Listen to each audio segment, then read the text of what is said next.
Assalamualaikum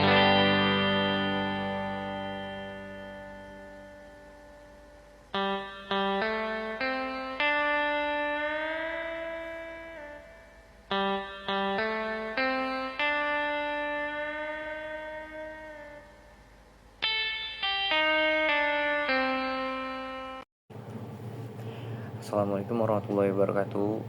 Perkenalkan, nama saya Rasyafy Sarabani dari Fakultas Ilmu Teknologi Komputer dan Teknologi Informasi dari jurusan Sistem Informasi. Di sini saya akan menjelaskan pengertian dari smart economy. Sebelum saya memasuki pembahasan, saya akan menjelaskan apa saja yang dibahas. Yang pertama adalah latar belakang smart economy, yang kedua ada pengertian smart economy, yang ketiga ada ciri dan komponen smart economy, yang keempat ada peran teknologi dalam smart economy, yang kelima ada implementasi smart economy di Indonesia, yang keenam ada dampak positif dan tantangan, dan terakhir ada kesimpulan. Oke, kita langsung masuk aja ke pembahasan. Yang pertama, latar belakang. Perkembangan teknologi digital yang sangat pesat telah mengubah hampir seluruh aspek kehidupan manusia, termasuk sektor ekonomi. Transformasi ini melahirkan konsep smart economy atau ekonomi cerdas, yaitu sistem ekonomi yang menginteraksikan teknologi informasi, inovasi, dan pengetahuan untuk meningkatkan efisiensi, produktivitas, serta kesejahteraan masyarakat. Smart economy merupakan salah satu pilar utama dalam konsep smart city, bersama dengan smart governance dan smart environment dan smart people. Dalam era digital ini, smart economy tidak hanya berbicara tentang penggunaan teknologi. Apa sih smart economy itu? Smart economy adalah sistem ekonomi yang berbasis inovasi, pengetahuan, dan teknologi digital untuk menciptakan pertumbuhan ekonomi yang efisien, inklusif, dan berkelanjutan. Smart economy juga memanfaatkan teknologi seperti Internet of Things atau IoT, Artificial Intelligence atau AI, dan Big Data, dan blockchain untuk mengoptimalkan rantai pasok, transaksi keuangan, serta pengelolaan sumber daya. Selanjutnya ada ciri dan komponen. Yang pertama ada konektivitas dan kolaborasi. Cirinya, pelaku ekonomi saling terhubung melalui teknologi digital. Contohnya, pengrajin lokal bergabung di marketplace seperti Shopee dan Tokopedia untuk menjual ke seluruh Indonesia. Selanjutnya ada pemerintah daerah membuka platform smart city yang menghubungkan UMKM dengan investor. Yang kedua ada digitalisasi proses bisnis. Cirinya itu proses manual digantikan dengan teknologi. Contohnya, toko retail beralih ke kasir digital atau POS system yang otomatis mencatat stok dan transaksi. Contoh yang kedua yaitu restoran menggunakan QR code, menu, serta pembayaran cashless untuk mempercepat layanan. Yang ketiga ada inovasi dan kewirausahaan.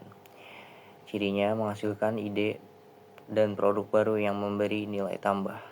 Contohnya yang pertama ada startup lokal membuat aplikasi pertanian digital yang membantu petani menentukan waktu tanam terbaik dengan AI. Contoh yang kedua ada UMKM yang menciptakan produk ramah lingkungan seperti sedotan dari bambu atau kemasan biodegradable. Selanjutnya ada sustainability atau keberlanjutan. Cirinya ekonomi yang efisien, ramah lingkungan, dan berlanjutan. Contoh yang pertama ada perusahaan menggunakan energi surya untuk operasional kantor. Yang contoh kedua ada pabrik menerapkan proses produksi hemat energi dan meminimalisir limbah. Selanjutnya ada ekonomi berbasis data. Cirinya keputusan diambil berdasarkan analisis data real time. Contoh yang pertama ada bisnis kuliner menggunakan data penjualan untuk menentukan menu paling laris dan jam ramai pelanggan. Contoh yang kedua ada perusahaan e-commerce memakai algoritma rekomendasi untuk menawarkan produk sesuai dengan minat pengguna. Selanjutnya ada peran teknologi dalam smart economy. Yang pertama ada artificial intelligence atau AI digunakan untuk menganalisis pola konsumen dan perilaku pasar. Yang kedua ada blockchain, memastikan transparansi dalam transaksi keuangan. Yang ketiga ada Internet of Things atau IoT, menghubungkan perangkat untuk meningkatkan efisiensi industri. Yang terakhir ada big data, membantu dalam mengambilkan keputusan strategis berbasis informasi aktual.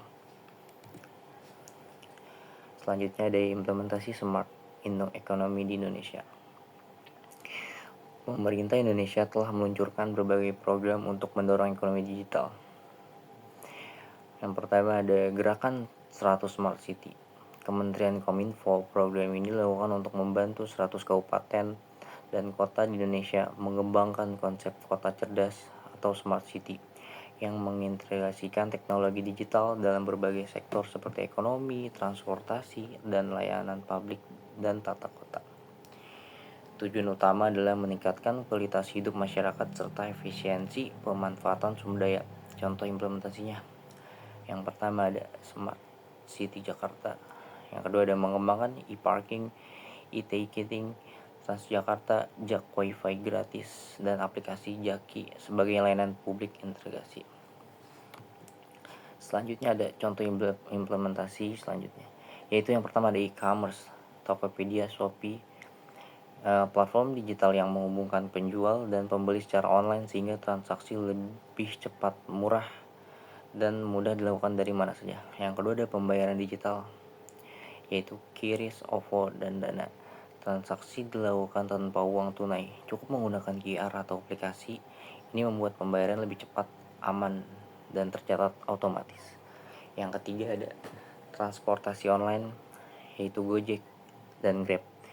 Layanan ojek atau taksi digital yang memanfaatkan GPS dan aplikasi untuk pemesanan, pembayaran, serta pengantaran lebih efisien dan mengurangi waktu tertunggu.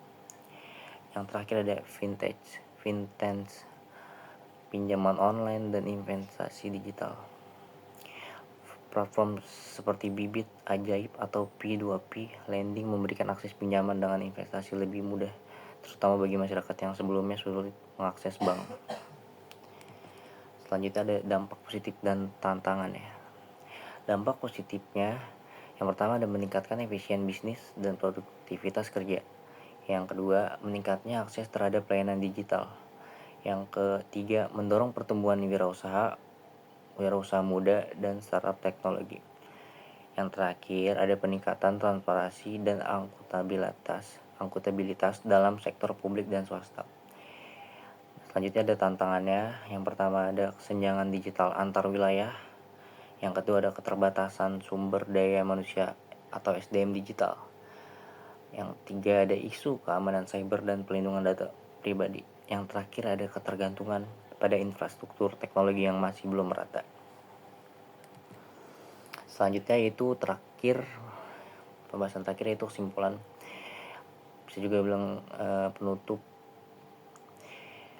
Kesimpulannya, smart economy merupakan sistem ekonomi modern yang mengintegrasikan teknologi digital, inovasi, dan data untuk menciptakan proses ekonomi yang lebih efisien dan produktif.